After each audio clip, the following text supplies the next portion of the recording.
All right, here are the solutions for gravitation 1. My suggestion for this as you do it, again, is to try to answer the question first. Use your notes, use a friend, before you come and view the solutions. It's not meant for you to just copy down the solutions. It's meant for you to check your work with it, and after you've tried a couple of things to see what we can fix about your thinking.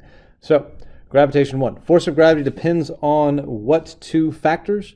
As we're talking about gravitation with planets, we're using Newton's law of universal gravitation.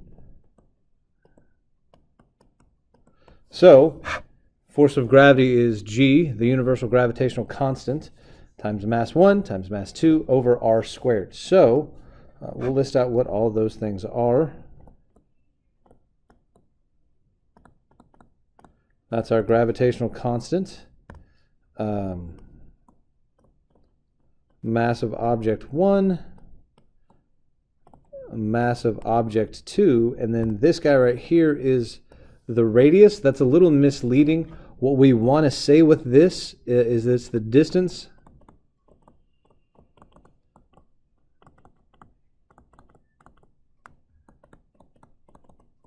between the centers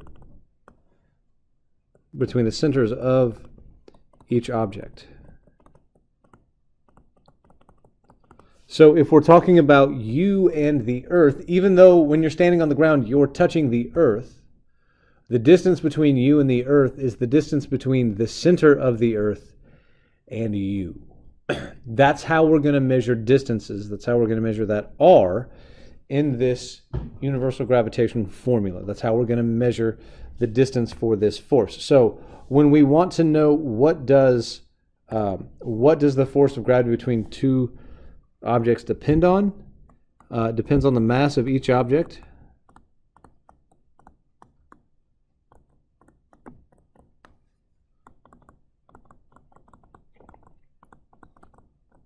And it depends on the distance separating those objects.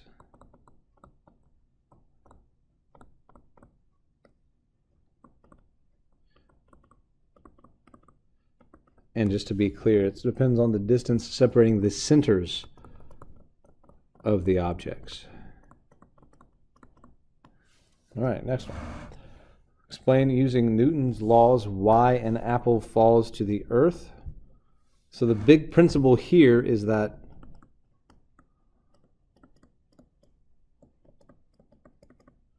all mass exerts an attractive force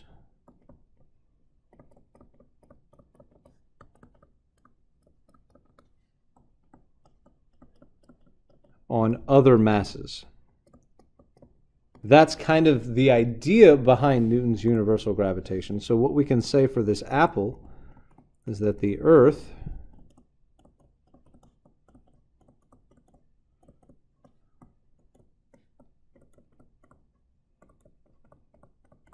exerts an attractive gravitational force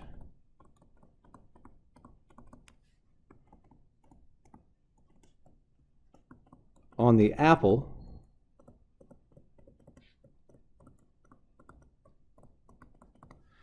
causing it to accelerate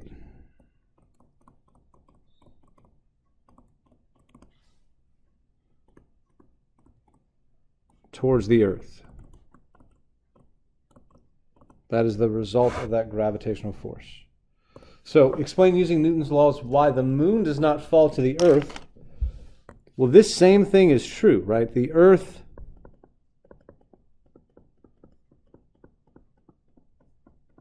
pulls on the moon, causing it to accelerate towards the Earth.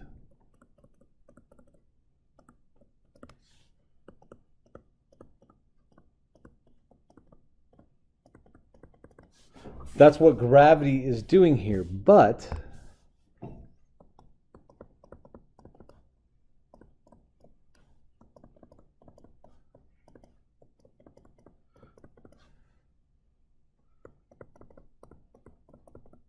the moon has a high velocity and constantly misses the Earth.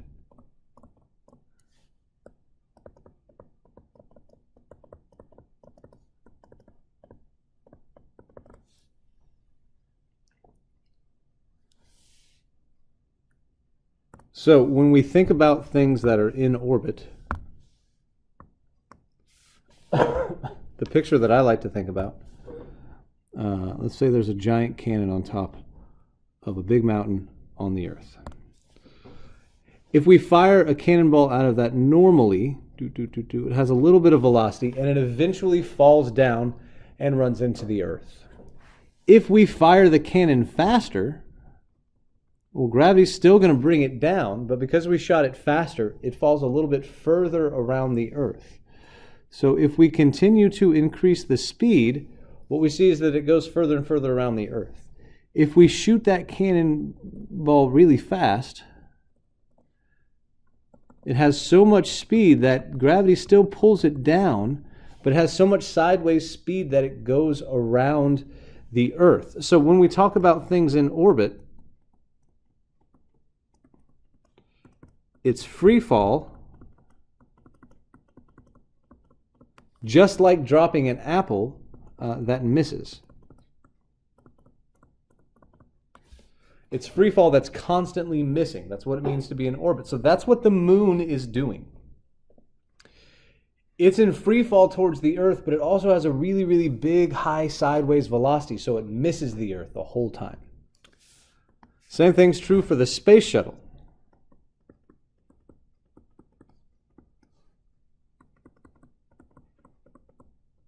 Orbit is falling towards the Earth,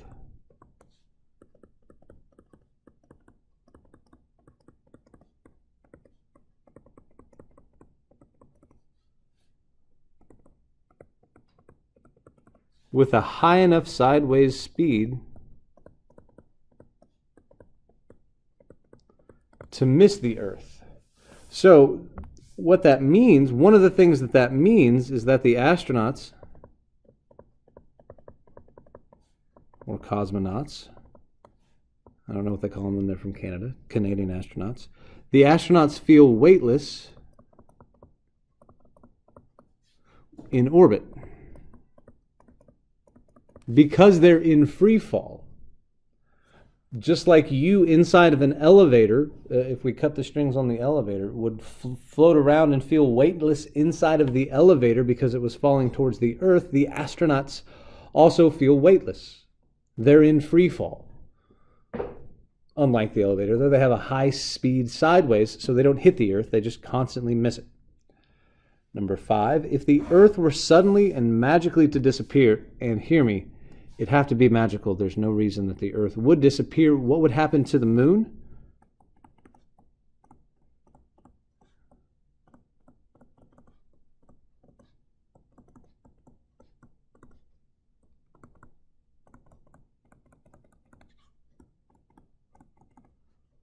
It would move off in a straight line because there was no more Earth taking care of it, pulling it down. There would be no more centripetal force from gravity holding it in place. Holding the moon in orbit. And so because of that, just like if we had something going around in a circle and we cut the string, we're moving around in a circle.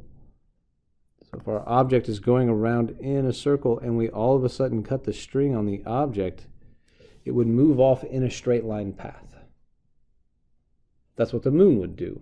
If the Earth were right here and the moon were orbiting the Earth and all of a sudden the Earth were to go away, boom, it would move off in the direction that it was going while the Earth was there.